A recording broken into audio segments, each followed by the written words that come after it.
Hey everyone, Grayson the Bard here, and welcome back to day 115 of the hunt today. I'm gonna be honest, today is not a great showcase of Beotodus. Today is not even a good fight against Beotodus. No, today is an execution of Beotodus, and I did not plan for it to be as such. I fully admit I am not the best hunter in the world. Anyone who watches my videos knows that, there's a lot I don't do great when it comes to Monster Hunter. So I don't go into these hunted days trying to get the best clear times, trying to, get them done as fast as humanly possible, although some days I really want to. I go in just to have fun and showcase monsters that I think are neat. The Banbaro in this hunt had other ideas for what I was going to do with this Beotodus today. My god, at about, very early in the hunt, a Banbaro shows up and just starts sowing chaos throughout the entirety of the hunt. One of the commenters on my last video about Banbaro mentioned how moose are incredibly violent and choose chaos every day. And I know there's a lot of people out there who think that Banbaro is very much like, more of a beaver-like monster than it is a moose-like monster. But the ferocity with which Banbaro was helping me brutalize this Beotodus today proves otherwise. Good God. So I am hitting record not long after I finished doing this hunt, and all I can think about is that part of the fight. But I need to talk about Beotodus, because I do really like Beotodus. I think it is one of the, really good Piscine wyverns. I mentioned in previous fights when I fought Lavasioth and the two silver and gold fish from Frontier, how it's difficult to do fish monsters well. I think Beotodus does a really good job of it. It spends a lot of time in the snow, swimming around, so you don't see its full body a lot. But it doesn't just swim around, it incorporates, the swimming into its moveset more than something like Beotodus or Lavasioth does. Whereas those monsters just kind of use swimming to get, to annoy you and run you around the arena.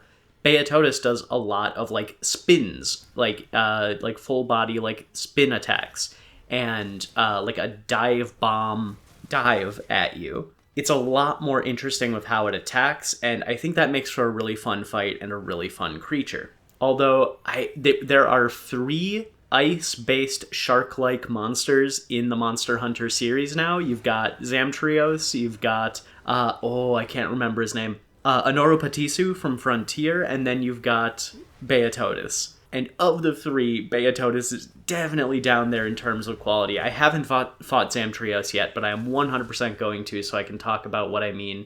But Beotodus is still an incredibly fun fight. It is a really good early game monster, similar to what I talked about with Banbaro yesterday. Even though it is early game for Master Rank, I feel like Beotodus does a great job of introducing, reintroducing fighting in, the muck, in the snow, to Master Rank and making it feel more fun.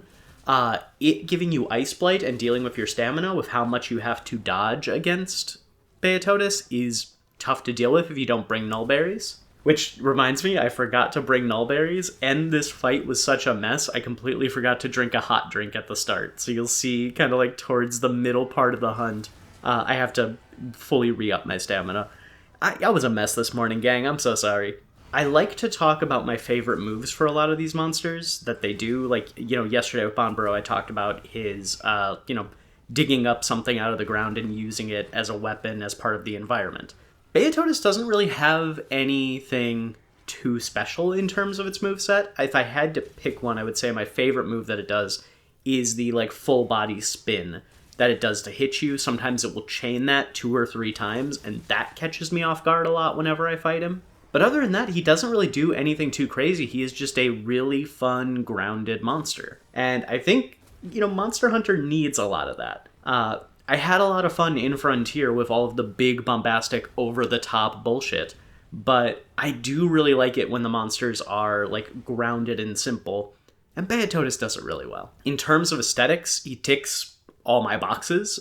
Sea creature, check. Cool color palette, check. Fun, pronounced element is his big spiky horn on the front of his head. Check. I love it. He's 10 out of 10 design monster. And the only thing that I think is kind of funny is in the Hoarfrostr, he really does blend into the snow. which gives kind of an air of like horror to it. Like you can easily lose Beotodus in the area when you're fighting it because it blends in so well. And the fact that it spends most of the fight half submerged, it's easy to lose sight of where Beotodus is. It's easy to lose track of him. And that can cause for some fun, like, ambush moments against the monster. I'm going to say something very similar to Beotodus in terms of if it's going to come back in Monster Hunter Wilds, like I said with Banbaro yesterday. I think if there is a ice-centric area in Monster Hunter Wilds, Beotodus should be a shoo-in. It's a great early area monster for that. I know, like, the world and wilds, you know, based on the beta, seem to have the, like, there is an early, like, easy monster, a medium monster, and then the apex hard monster. And I can see Beotodus being either the easy or the medium monster in an ice area in wilds. I don't know much of the lore behind Beotodus, so I don't know if it would work as, like, a swarm monster or, like, a herd monster like they're doing. But a school of Beotodus trying to fight against, that would be neat. So I'm going to say, same thing I said for Banbaro yesterday, I think like a 5 or 6 to come back in Monster Hunter Wilds, and a 7 or 8 to come back in a future game. Thank you all so much for watching today. Please stick around until the end of the fight if you can. Like, comment, and subscribe if you want to. Don't if you don't. And until next time, I'll see you next time.